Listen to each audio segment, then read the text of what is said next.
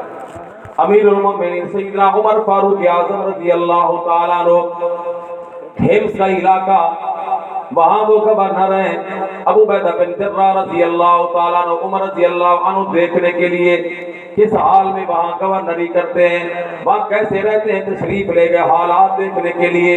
شہر سے جا کر پوچھا حمص میں کہ تمہارا گورنر ہاؤس کہاں ہے. انہوں نے کہا جی ہمارا گورنر ہاؤس تو شہر سے باہر ایک ویرانے میں ہے. وہاں تشریف لے گئے تنہے تنہا امیر المومنین رات کا اندھیرا بھی چھا گیا.